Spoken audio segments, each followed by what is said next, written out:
Shalom, selamat pagi saudara dikasih dalam Tuhan, puji Tuhan. Kembali lagi bersama saya, Pastor Glenn Natuheru, dan masih dalam program Bible and Coffee. Puji Tuhan, pagi hari ini kembali lagi kita akan merenungkan firman Tuhan dan kita akan berdoa, kita datang kepada Tuhan. Bapak, terima kasih buat hari yang baru. Pagi hari ini kami mau merenungkan firman Tuhan. Tuhan urapi kami sehingga kami mengerti akan kebenaran firman-Mu, dan biarlah firman-Mu yang memerdekakan hidup kami. Tuntun kami, ya Allah Roh Kudus, sehingga hari ini menjadi hari berkat, hari mujizat, hari lawatan Tuhan. Hari di mana kami diteguhkan oleh janji-janji Tuhan. Di dalam nama Yesus Tuhan kami berdoa. Haleluya. Amin, amin. Puji Tuhan. Nah, saudara yang dikasih dalam Tuhan, pagi hari ini saya mau mengajak kita sama-sama untuk merenungkan firman Tuhan yang saya ambil dalam Yosua pasal yang ke-24 ayatnya yang ke-15.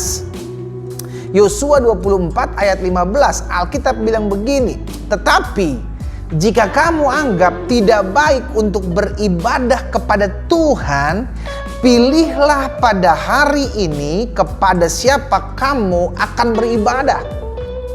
Allah yang kepadanya nenek moyangmu beribadah di seberang sungai Efrat, atau Allah orang Amori yang negerinya kamu diami ini." Lalu apa perkataan Yosua? "Tetapi aku dan seisi rumahku, kami akan beribadah kepada Tuhan." Saudara yang dikasih dalam Tuhan, dalam seseorang beribadah kepada Tuhan, dia punya hak atau kebebasan sendiri. Karena beribadah tidak bisa dipaksakan, karena ibadah adalah panggilan hati, panggilan jiwa. Kita mengerti bahwa kita hidup karena terpelihara, kita hidup karena pertolongan Tuhan. Namun kita mesti tahu kepada siapa kita beribadah. Iya kan? Kita mesti kenal siapa pribadi Allah kita. Nah, saudara yang dikasih dalam Tuhan, pagi hari ini kita belajar kebenaran firman Tuhan, mengingatkan buat setiap kita bahwa ibadah itu penting. Di dalam ibadah kita belajar kebenaran firman Tuhan. Di dalam ibadah kita memuji dan menyembah Tuhan. Di dalam ibadah kita dilatih untuk menundukkan diri kita, untuk menaklukkan diri kita kepada Allah. Yosua mengambil keputusan yang tepat. Dia bilang kepada bangsa Israel, "Aku dan seisi rumahku, kami akan beribadah kepada Tuhan."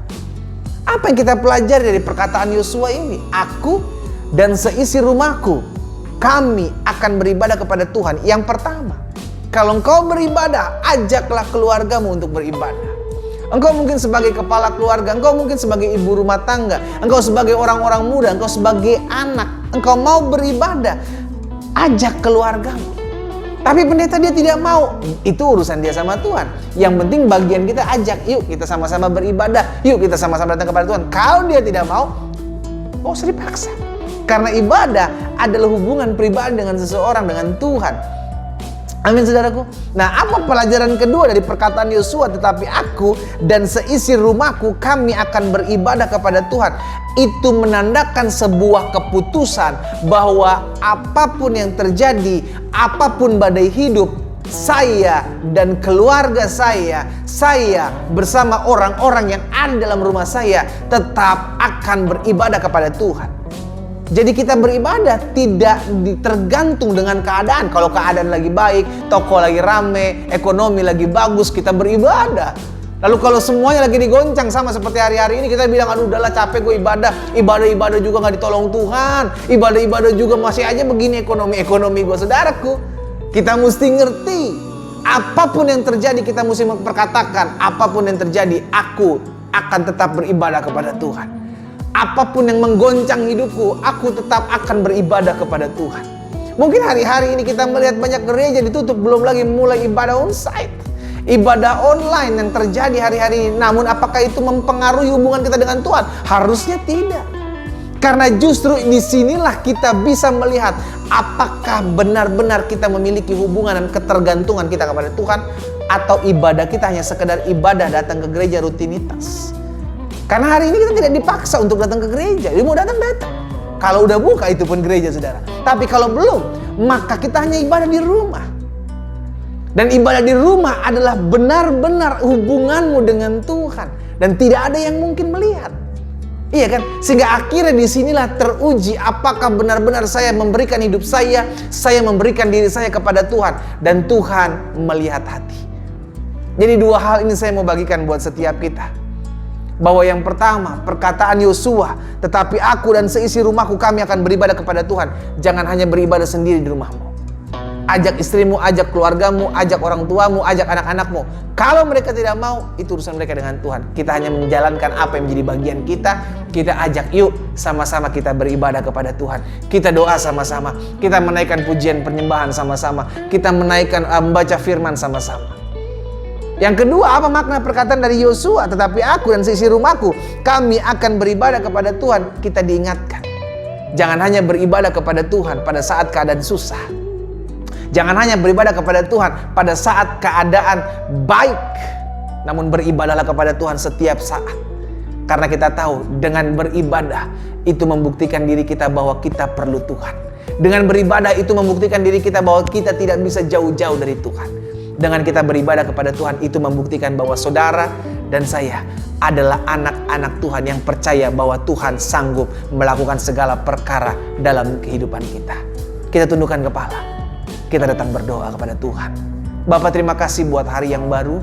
Kami bersyukur karena berkat firman Tuhan menguatkan kami.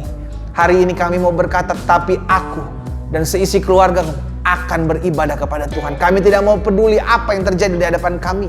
Sekalipun kami sedang senang, sekalipun kami sedang susah, biarlah hidup kami tetap terus beribadah kepada Tuhan. Karena kami tahu terlebih dahulu Tuhan memberikan yang terbaik dalam hidup kami. Bapa, Hamba berdoa kalau di antara setiap teman-teman yang pada pagi hari ini menyaksikan siaran hari ini dan mereka merasa sudah tidak ada lagi jalan keluar, Tuhan, Hamba berdoa jamah masing-masing mereka, sehingga mereka diberikan hasrat, keinginan, kekuatan, kemauan kembali untuk datang beribadah kepada Tuhan, secara pribadi berjumpa dengan Tuhan. Hamba berdoa lawatan-Mu nyata atas setiap masing-masing kami, Tuhan, di dalam nama Yesus, sehingga hari ini menjadi hari di mana kami mengalami perjumpaan dengan Tuhan melalui setiap firman Tuhan. Di dalam nama Tuhan Yesus Kristus kami berdoa dan kami bersyukur. Haleluya. Amin, amin. Kita nikmati kopi kita.